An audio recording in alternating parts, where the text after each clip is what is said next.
Diet culture, wrap your burger in lettuce leaf to reduce carbs. But the reality that is a handheld salad and our bodies need carbs. You know, last I checked, a salad isn't 60% hamburger. Plus also a lettuce wrap on a burger isn't that bad if you already intended on getting lettuce anyway, you just want to not have bread. Hello everybody and welcome back to another video for the day. We're going back into r/Fatlogic because I was actually legitimately surprised the last one did that well. So you know, if we could keep up that trend, that would be absolutely amazing. So you know what to do. Be sure to hit that like button, leave a comment down below to start up them wholesome internet discussions, and if you have not already, subscribe to the channel and turn on them notifications. Also, as a disclaimer, I am not going to be covering any posts that regards anybody's personal body shape, no body shaming whatsoever. More so, that I'm going to be covering anybody who thinks that you can be perfectly fine and healthy at 650 pounds. I know what it's like to be made fun of because of my body shape, so I have absolutely no intention of causing anybody that type of mental state. Diet culture lies. Sugar is addictive. If you weigh less, you will be healthier. If you eat what you want, you will only treat foods.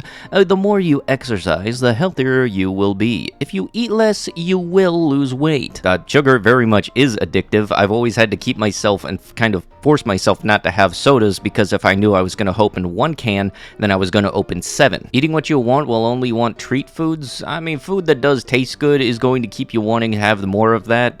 So one thing that's always helped me is I always just remember what the taste is because there's no calories in thoughts. If you weigh less, you will be healthier.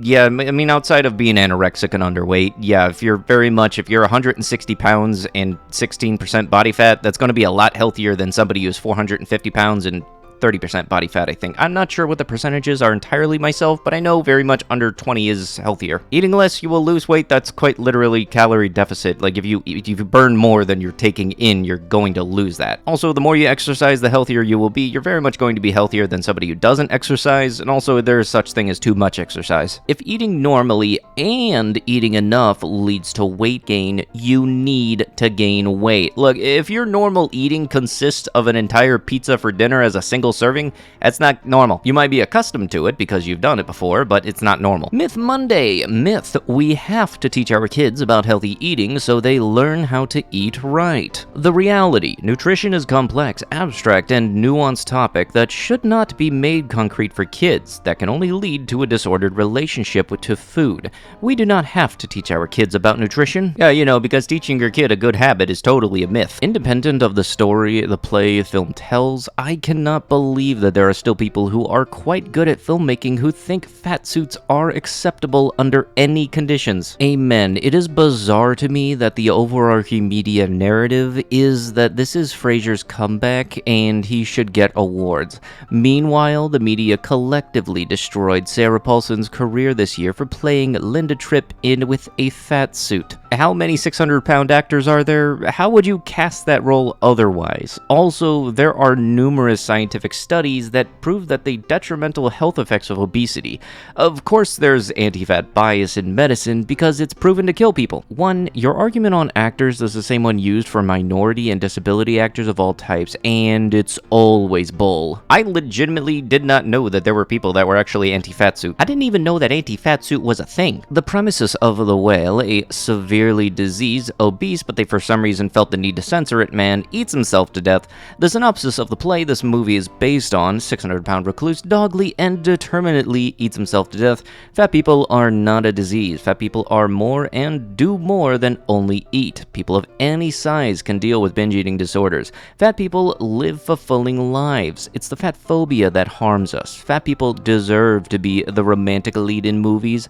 Fat people deserve to have their stories told and not be dehumanized. Fat suits are inherently fatphobic. Supporting this film does harm to the fat community. I feel like this is talking about the exact same movie that was in the last post. And again, I did not even know that fat suit bias or some kind of people not liking fat suits was a thing. There are actors that will make the effort to change their diet in order to fit a role. However, that isn't something that they are explicitly told is an absolute requirement in order to do so. If you're playing a character that is obese in one movie and then immediately have another character lined up in the next movie that is not obese, the time spent in between in order to lose the weight would definitely be something that negatively impacts your your career. The fat suit is just the quick compromise. I didn't feel upset when Thor was wearing a fat suit in Avengers Endgame because he went into depression, but then in the next movie they montaged him to be able to be back to the way he was before. If anything, the fat suit was an accurate representation of how bad people can spiral down in depression, and even showed him showing a source of anxiety or a heightened stress level just off of hearing the name Thanos alone. Please don't use the fat acceptance hashtag on your workout posts. You look really good at your higher weight. You should stay where you are. Yeah, just wait until you find out that this person's actually losing weight for themselves and not for your own approval. When I was dieting, it never computed that choosing the lower calorie option would simply make me hungrier later on. That's why you gotta have stuff like fiber and definitely drink more water, because I've come to realize that the feeling of being hungry and thirsty are almost identical. Fatmesia, a new word for the day. Fatmesia, also called fatphobia or sizeism,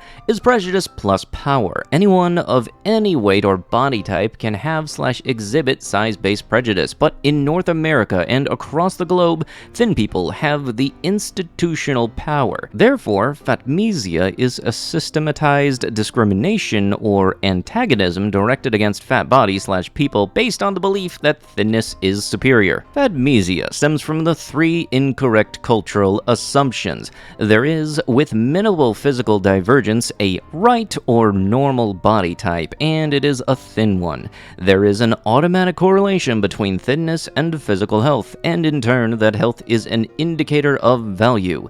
Fatness, or a fat body type, is abnormal and therefore a social disadvantage and/or a health risk. Okay, I was just kind of thinking that the one that was the better of the two was the one that lived longer on average. Also, really, social disadvantage? Did you not ever learn the origin of the phrase, let them eat cake? That was back in the wonderful time of history where being fat was a sign of wealth. Y'all be so mad about fat people being happy because you've spent your lives investing in thinness, and if people can be fat and happy, all that investment was for nothing. So many of y'all are banking on the idea that being thin will seal the deal for you, make you happy, get you the job, make your crush notice you, so y'all mad when a fat person proves that thinness is not a requirement for happiness or success. I really think that this is the root of why thin people behave the way they do. They are bitterly jealous that fat and plus-size people are able to live. You know, I think the one thing that gets people upset a lot is when there's a category of human being that thinks they can talk trash about another category of human being, but would then get nuclear if it were flipped around on them. Go away, skinny man with no financial problems affecting your diet and lifestyle.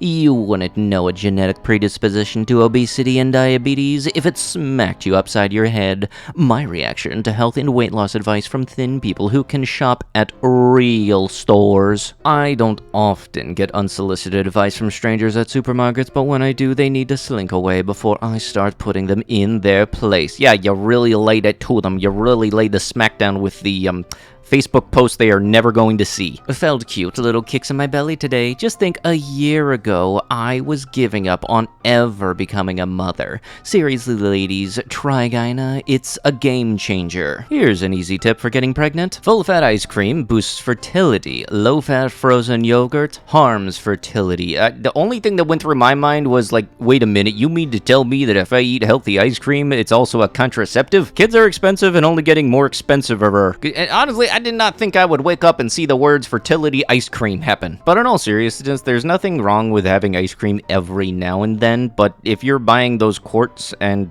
killing them the same night, that might be a bit of a health problem. What happens if you hold your breath? You gasp for air. What happens if you hold your pee? You eventually pee your pants. What happens when you restrict food? You eat to discomfort. It's a natural response to deprivation, not something that requires more willpower. You know, from my own personal experience, whenever I've tried eating a normal amount as opposed to me snacking constantly in the past, my body definitely notices the difference and tries to get me to eat like I was before. So very much it is a willpower thing. Usually if you can make it through that whammy period of your body recognizing that there's a different amount of calories coming in as opposed to before, usually that only lasts maybe a day, maybe 2 days at the most, but after that, I start to feel a little better. Literally every time I'm at a client's house and I see books about some BS diet or another. I just really want to leave a copy of Health at Every Size in its place. Unpack and unlearn all of that fatphobic bull you've been smothered with your whole life, friends. And when it's about clothing that doesn't fit anymore, just get bigger clothes if you have the means. You know, stop holding on to pieces that no longer fit. Using smaller jeans as inspiration to shrink yourself is a form of self-harm. You leave it in your closet as a reminder of a body you have deemed more valuable than your current one. It perpetuates the shame you're trying to combat. Relieve yourself of those obstacles, love, and size up. Yeah, but you know what also kind of sucks is when you can't really afford clothes and every single day you look in your closet and you find out less and less of your clothes fit. Because as of right now, I started with 4 work uniforms and right now I can only fit into 1. So yeah, I'm working on that one. Buying clothes that you want to try to work towards fitting into, yes, that is motivation. I wouldn't say it's the best motivation, honestly. More so, I just find clothes that I feel perfectly fine wearing and then I work on losing weight. Because hey, at the end of it all, I'll be able to fit into the small clothes and then my bigger shirts will now be baggy. And it's a win-win in that case for me. Hello, I am searching for a size-inclusive primary care physician, specifically someone that fits most of these requests. They have extra wide or armless chairs in their waiting room. I don't need to be weighed unless it is specifically needed. So what, when you go to the doctors and you get anything outside of getting a medication or a physical evaluation? I don't want to talk about bariatric surgery every visit. I don't want to talk about weight loss or focus on weight loss. We can focus on my health instead of my BMI. Does anyone have any leads? I'm visibly fat, so most of my doctor's appointments starts with giving me basic weight loss advice or recommendations for bariatric surgery. I respect everyone's journey, but those are not my journey. Thanks. You know, considering a lot of treatments vary depending on your own weight and physical condition to be able to meet it so that it doesn't cause any negative harms, I feel like you might be in for a lot of disappointment. Let's stop reading food labels as a way to make food choices. Ah yes, you know, because if you don't know what you're eating, it can't affect you. Please remember that no food has no moral value. A bowl of fruit, not good, just food. A stack of cookies, not bad, just food. Ah yes, you know, because they have the exact same impact on your body if you eat a bowl of them. Using food as a coping mechanism and eating for reasons other than hunger is 100% normal, okay? Let's keep the shame and guilt away from eating, please. If anybody's getting stressed out from stress eating, it's gonna be me because I feel like I could do better. And I don't want anybody rooting on the sidelines saying, yes, that is totally an acceptable and proper way to handle stress and anxiety, is totally to eat a pizza. Also, it's all about ableism at that point. When people express a weight limit to what is acceptable, they are explicitly saying they don't consider disabled people human. Quiet parts out loud. Ah yes, you know, because it's totally ableism when you're not allowed to go on a roller coaster because your body would offset the physics. Also, I looked it up. The average weight limit on a roller coaster is 300 pounds. That's very much not the average bear when it comes to even overweight people. Does the health at every size movement extend to death fat people, i.e. people weighing 500 pounds or more? Like, I guess I'm wondering if there's no upward bound of haze, but I feel like there should be because there are some weights that are just inherently unhealthy, right? I know that there's other info out there, but I'd appreciate y'all's input on this. And nope, it's for people of every size. I suggest you go work on your fat phobia, Anon. Ah yes, you know, because it's not like the whole summary of r/Fatlogic in a nutshell is people thinking you could be 500, 600, 700 pounds, bound in a wheelchair or a little scoot around the Walmart, and be healthy as a horse at the same time. All the people on the TLC show, My 600-Pound Life, are absolutely at the peak physical condition they are. The BMI scale is pretty whack to begin with. I'm 5'5" and 255, but I don't look it at all. I think the reason is my breasts are very large, and underneath the fat, I have a lot of muscle built up from manual labor and 2 decades of sports. My BMI is 43, which is considered morbidly obese. I see others in the same category, and it just doesn't make any sense. I know I'm fat, but morbidly, I work out every day, ride my bike, play with my dog, 0 mobility issues. So, I don't know, I don't really trust the BMI system. The only part of this I actually agree with is the fact that the BMI system is whack. It's very much an inaccurate thing because all it does is show this weight, this height, this fat, and doesn't count for anybody having that weight of muscle or that weight of fat. And just because you have, say, the same BMI as somebody who is a professional MMA fighter, that doesn't mean you yourself is healthy if you're the exact same weight, except it's fat. I think the one that's actually more accurate is BMR, body mass ratio, because it gives you a whole bunch of varying different results, and it also accounts for body fat percentage. As a fat person, I relate and feel so much for autistic people. There's a lot of similarities between fat and autistic experiences. Research goes into how to prevent people from ever being like you and how to make everyone who already is like you normal. There's so much misinformation about it. Literally just another aspect of human diversity, but treated like a disease. People will do anything to not be like you, including resorting to death, refusing vaccines/starvation, have to fight stigma and oppression every day. Ableism, anti-autism ideology is ableism, and then fatphobia mixes a lot with ableism. The world is not accessible to us, infantilized. There is a focus on